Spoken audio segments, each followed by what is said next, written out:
Welcome to Long COVID Radical Self-Care, where I provide simple, non-medical tips and tools to help you on your healing journey. Today I'm going to talk about the role of exercise and fitness more generally in long COVID recovery. I want to clarify that I'm sharing my own experience and what has worked for me.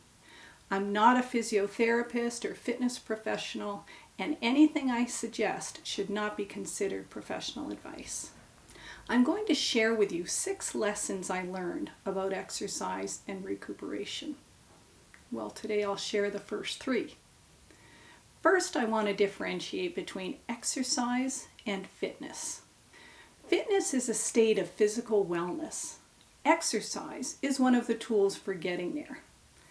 Fitness to me is a way of life that incorporates exercise as well as things like rest and diet. For most of us with long COVID, fitness, or even more broadly, health, is the goal. When I reframed exercise as a means to an end and not an end in itself, everything shifted. In other words, exercise itself was not the goal. Fitness and health was.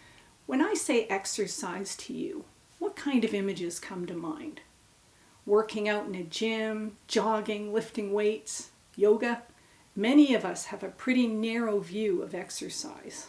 I like a much broader view, and that broader view has really helped me in my recovery. Exercise is simply activity requiring physical effort carried out to sustain or improve health and fitness.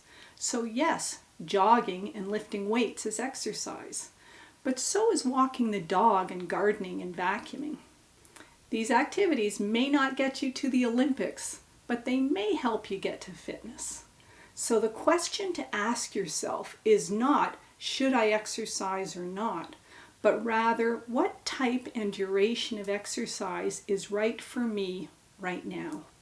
If you're seriously incapacitated right now with long COVID, getting showered and getting to a medical appointment may be as much exercise as you can healthfully manage in a day for now. And that's okay. Accepting that that's true today does not mean you're giving up or that that's going to be true for the rest of your life. If you've got long COVID, you're seeking healing, and fitness is one of the markers of healing. But healing is more than that. Healing is wholeness. And my approach to fitness and exercise is one that promotes wholeness. What I mean by wholeness is the alignment of body, mind, and spirit. I believe that our bodies are wired to guide us toward fitness and healing. We simply need to learn to listen to them and work with them. Our bodies will call for movement and exercise when they need it. Have you ever sat in a car for a long drive? Eventually your body gets antsy to get out and stretch and go for a walk, right? It will also tell you when you've had enough exercise or work and it needs to rest. I've experienced firsthand the amazing power and resilience of the human body, and I want to share what I've learned with you so that you too can experience healing. As is often the case, I learned these lessons the hard way. I spent a lot of years working against my body. I adopted a philosophy of mind over body, which meant subjugating my body to the demands of my mind. For years, I skipped meals daily. I stayed at the office till close to midnight. I went to work sick. If I exercised at all, I overdid it, so I could barely walk for the next 3 days. Unfortunately, this lifestyle is often encouraged and even admired in our society. Over the years, my body gave me little signals that it needed attention and care.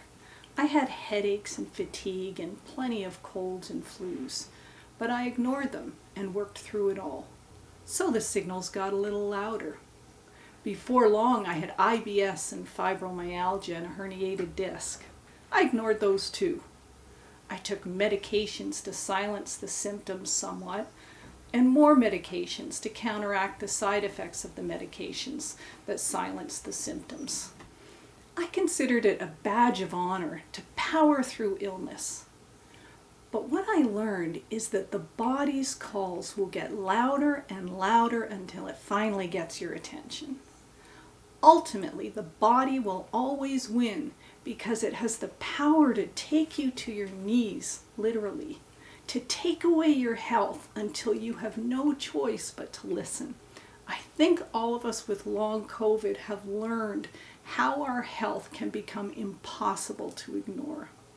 I won't delve into the story of how that happened for me, my aha moment, but I will tell you that I finally got the message. It finally dawned on me that I needed to work in cooperation with my body and not against it. My body was not the enemy trying to prevent me from everything I wanted to do. My body was and is my ally, programmed to guide me toward health and well-being. Once I began working in harmony with it, I found that it was capable of extraordinary healing. I just needed to listen and give it what it needed. And that included exercise. So here are the first 3 of 6 life-changing lessons I learned about exercise. Number 1, be your own boss.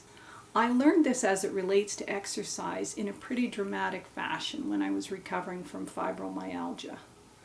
At the time, I had been unwell for several years, and over that time, I had worked with physiotherapists, kinesiologists, and personal trainers.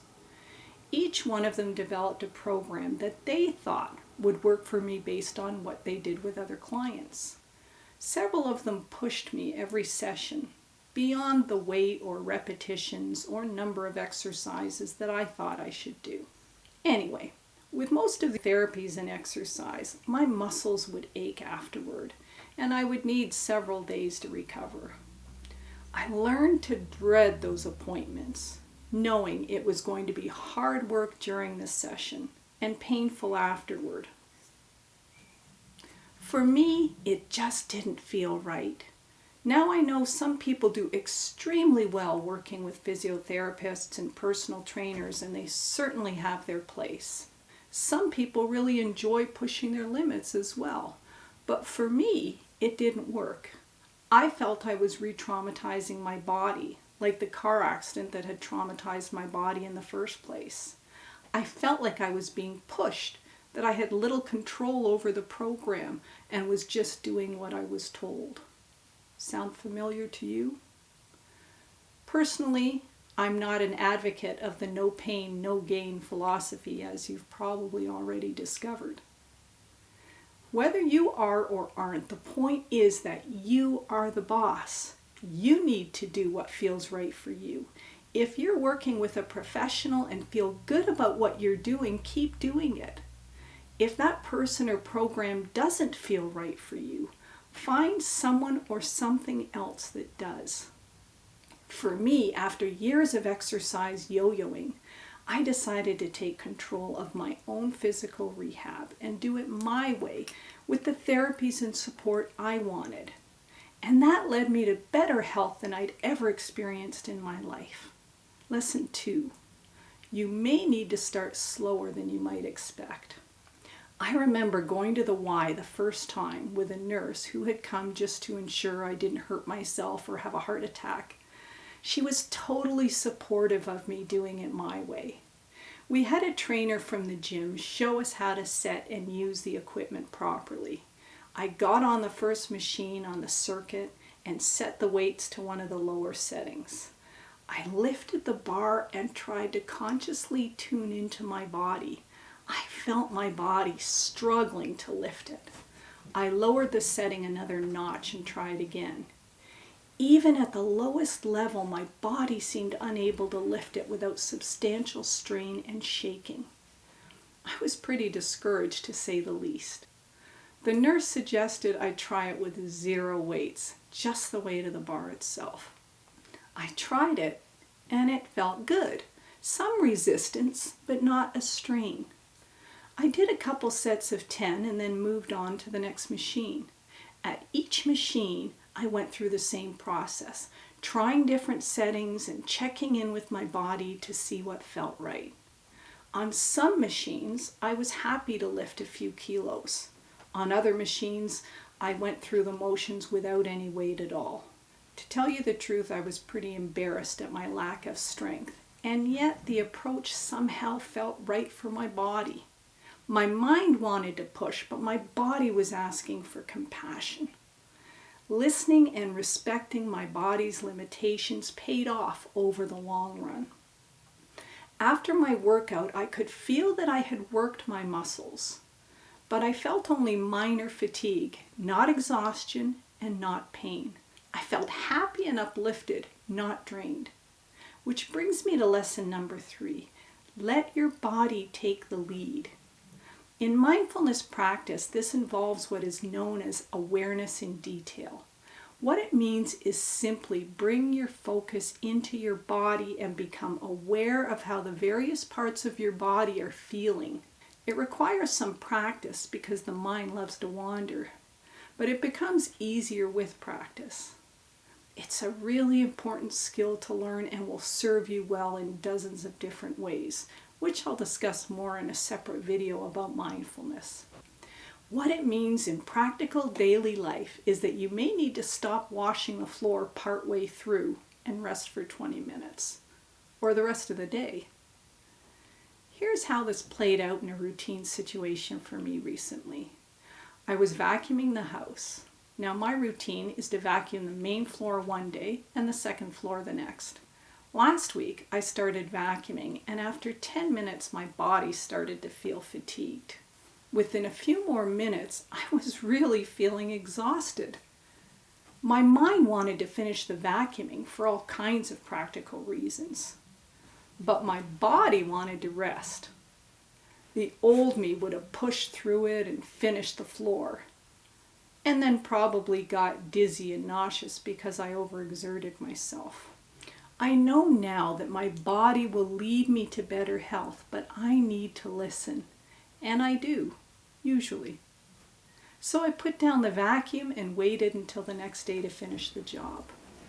Is it a little frustrating? Yes, but it's an investment I'm willing to make in my recovery. And I know it works because my health improves over the long run. Is listening to your body a strategy you're willing to employ in your own life? Speaking of taking breaks, I'll continue with the next 3 lessons in the next video. But before I close, here's a recap of the first 3. 1. Be your own boss. You decide what's right for you. 2. Be prepared to start slower than you'd like. And 3. Let your body take the lead.